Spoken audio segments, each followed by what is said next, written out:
How to Brainwash Yourself and Become Unrecognizable. Feynman's Radical Philosophy. Most people don't believe lies. They believe beautiful explanations. And that's worse, because a lie can be exposed. A beautiful explanation becomes part of who you are. You defend it. You build your identity around it. And you never notice that it stopped being true. If you've ever felt comfort instead of resistance when learning something new, that wasn't understanding, that was self-deception. Feynman despised this, not because it was stupid, but because it felt intelligent. In this video, we're going to talk about how people brainwash themselves using elegant ideas and how to undo it, even if it makes you unrecognizable. Picture a physicist standing before a blackboard covered in equations. He's not celebrating. He's erasing everything. Richard Feynman did this more than once in his career, scratching out results that looked too elegant, too symmetrical, too cinematically perfect, not because they were wrong in the mathematical sense, but because reality is rarely that clean. He had learned something most people never learn, that truth and beauty are not the same thing, and confusing them is the fundamental error of human thinking. The mind reaches for explanations the way a hand reaches for something smooth and polished, something that fits perfectly in the palm. But the world doesn't owe us that kind of satisfaction. It's irregular, contradictory, unfinished. And when you find an explanation that feels complete, that's not insight. That's your brain protecting itself from discomfort. Feynman knew this in his bones. He knew that the most dangerous ideas aren't the ones that sound wrong, they're the ones that sound too right. He learned this early, and he learned it the hard way. As a young man in New York, sitting in cafeterias and university halls, Feynman watched people argue about ideas, and he noticed something strange. They didn't reject ideas because they were false. They rejected them because they were uncomfortable. He watched brilliant people with advanced degrees and sophisticated vocabularies, construct elaborate defenses against simple facts, not because they couldn't understand the facts, but because the facts disrupted something more important than truth, something more fundamental to their sense of self. A man could believe something absurd as long as it made him feel coherent, as long as it fit into the story he told about himself. But show him a fact that disrupted that story, a fact that was true but ugly, and he'd find a way to dismiss it, not through logic, through aesthetics. It just didn't feel right. It didn't sound smart enough. It wasn't the kind of thing a person like him would believe. Feynman realized then that most people don't think. They curate. They collect ideas the way they collect art, for the way it makes them look, for the way it makes them feel. And once an idea becomes part of their identity, it's no longer up for examination. It's protected, defended, surrounded by a fortress of explanations that all point inward, that all say the same thing. This must be true because I believe it, and I believe it because it's beautiful. This is what he called the aesthetic of self-deception. People choose beliefs like they choose music, like they choose clothes. They want symmetry, they want closure, they want something that sounds like wisdom, even if it functions like ignorance. And the problem isn't stupidity. Stupid people know they don't understand. The problem is people who feel intelligent because their explanations are elegant, because their worldview is internally consistent, because everything fits. Feynman said that the easiest person to fool is yourself. And the reason is simple. You know exactly what story you want to hear. You know exactly which facts to emphasize and which ones to ignore. You know how to make everything fit, how to make it all make sense. But sense is not truth. Sense is just a feeling, and feelings lie. He saw this at Los Alamos, working on the Manhattan Project, surrounded by the best minds in physics. These were people who had devoted their entire lives to understanding reality, who had sacrificed comfort and normalcy for the pursuit of truth. And yet even there, especially there, the temptation was constant. There were theories that were mathematically beautiful, that had a kind of poetic elegance to them, equations that looked like they should be true because they were symmetrical, because they were simple, because they felt like the kind of thing a rational universe would produce. And those theories got more attention, more energy, more belief, not because they were more likely to be true, but because they felt true. They felt like the kind of thing the universe would do. Scientists are human. They want the world to make sense in a satisfying way. They want their work to reveal order, not chaos, beauty, not randomness. But the universe doesn't care about your aesthetic preferences. It doesn't care if the answer is messy or incomplete or philosophically unsatisfying. It simply is what it is. And Feynman learned to distrust beauty. Not because beauty is bad, but because it's seductive. It makes you stop questioning. It makes you think you've arrived when you've only just described the destination in a way that sounds nice. This is the difference between sounding intelligent and thinking honestly. Sounding intelligent is easy. You use the right words, the right references, the right tone of voice. You construct sentences that have the rhythm of insight, even when they mean nothing. Feynman hated this. He hated jargon that impressed without explaining. He hated language that created the illusion of knowledge, that made people nod along even though they had no idea what was actually being said. He believed that if you truly understood something, you could explain it simply. Not simplistically, but simply. You could strip away the performance and just say what's true. And the reason most people can't do this isn't because the ideas are too complex. It's because they never understood them in the first place. They memorized the explanation that sounded smartest. They adopted the language that made them feel sophisticated.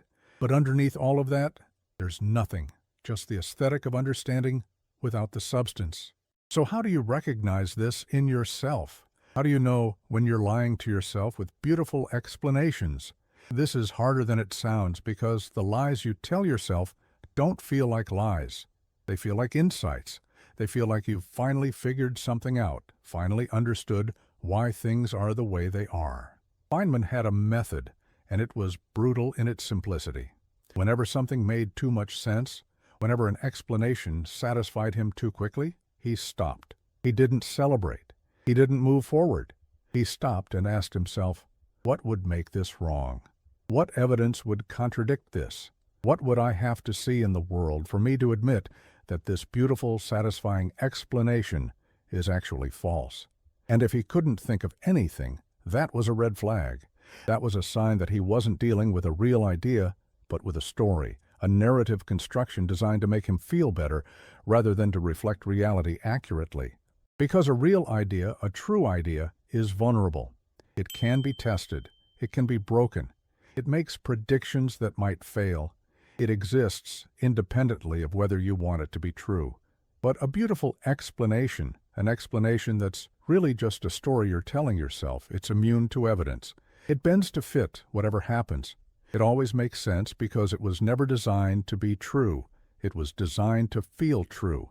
And feeling is not the same as knowing. This distinction, this gap between emotional satisfaction and factual accuracy, is where most people spend their entire lives without ever realizing it. This is where it gets personal. Because you've done this. Everyone has. You've constructed explanations for why you failed that protect your ego. You've built narratives about who you are that emphasize your strengths and reinterpret your weaknesses as virtues. You've chosen beliefs, spiritual or political or philosophical, not because you examined them rigorously, but because they made you feel like the kind of person you want to be. And there's nothing wrong with wanting to feel good about yourself, but there's everything wrong with confusing that feeling with truth. Most people don't live lies. They live stories that are too beautiful to question, and those stories become prisons. Feynman understood this on the deepest level. There were moments in his own career when he had to dismantle ideas he had invested in, ideas he had built part of his identity around, and it wasn't easy. It hurt. Because you're not just abandoning a theory, you're abandoning a version of yourself. The person who believed that theory, who built their sense of competence around it, who told others about it, that person has to die. And what's left is someone smaller, more uncertain, more honest. Feynman called this intellectual courage. But it's not courage in the heroic sense. It's just the willingness to look at something you don't want to see. To admit that the beautiful explanation you've been living inside is a cage. This is what brainwashing actually means in this context. It's not about creating new, beautiful beliefs. It's about conditioning yourself to feel repulsion toward explanations that are too aesthetically satisfying. It's about training your mind to prefer what works over what sounds good, to choose the ugly truth over the elegant lie. You're literally rewiring your taste in ideas. Instead of reaching for the explanation that makes you feel smart, you reach for the one that makes you feel uncertain. Instead of defending the narrative that protects your identity, you attack it. You ask, what if I'm wrong? What if the story I've been telling is just a story? What if the version of me that believes this is the version that needs to be dismantled? This applies to everything, and I mean everything. Your relationships. You have a story about why they ended or why they're difficult, and that story makes you the reasonable one, the one who tried, the one who was hurt. The narrative you've constructed casts you in a sympathetic light. You were patient. You communicated. You gave second chances. And maybe all of that is true. But what if that story is just beautiful? What if the truth is uglier, more complicated, more your fault than you want to admit? What if you were the one who didn't listen, who didn't change, who expected the other person to do all the emotional labor while you coasted on good intentions? What if the version of events you've been living with is just the version that lets you sleep at night? Your career. You have an explanation for why you haven't achieved what you wanted to achieve. The economy, the system, the boss who didn't appreciate you, the people who didn't recognize your talent. And maybe some of that is true. Maybe you did face unfair obstacles, but maybe some of it is just a way to avoid the uncomfortable fact that you didn't work hard enough or smart enough, or that you were working toward the wrong thing entirely because it sounded impressive. Maybe you chose a path because it made you look good rather than because it genuinely interested you. Maybe you've been performing success rather than building it. Your self-knowledge. You believe you're curious, open-minded, thoughtful. You tell yourself that you consider all perspectives, that you change your mind when presented with evidence, that you're intellectually honest. But are you? Or do you just prefer ideas that confirm what you already think? Do you actually change your mind, or do you just collect new ways to say the same thing? Do you seek out disconfirming evidence, or do you surround yourself with sources that make you feel smart for believing what you already believe? Feynman wasn't offering comfort. He wasn't saying that if you think this way, you'll be happier, more successful, more at peace. He was saying that if you think this way, you'll be unrecognizable. To yourself and to others. Because the person you are right now is built on stories, and when you dismantle those stories, when you stop choosing beliefs for their beauty and start choosing them for their accuracy, you lose the version of yourself that was comfortable. You lose the explanations that made everything fit. You lose the identity that felt solid and coherent. And what you get in return is clarity, not happiness. Clarity, the ability to see what's actually there instead of what you wish were there.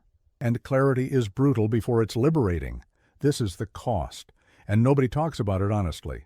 Becoming unrecognizable isn't a metaphor. It's not an exaggeration.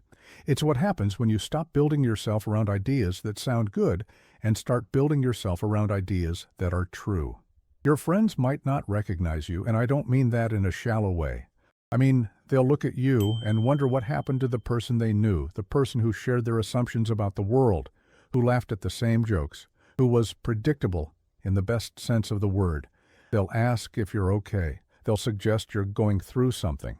And maybe you are, but it's not what they think. You're not lost. You're just no longer pretending. You might not recognize yourself. The things you used to care about might seem trivial, even absurd. The conversations you used to have might feel hollow. The goals you used to pursue might look like someone else's goals, ambitions you adopted because they sounded like the kind of thing a successful person would want. And you'll be alone in a way you weren't before, because most people are still living inside their beautiful explanations, and they'll resent you for not living inside yours.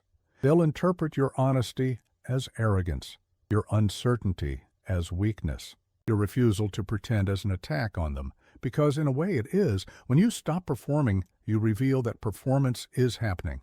And nobody wants to be reminded that they're performing. Feynman didn't promise this would make you popular. He didn't promise it would make you successful by conventional standards. He promised it would make you honest. And honesty, real honesty, the kind that goes all the way down, is the loneliest thing in the world until you find other people who've chosen it too.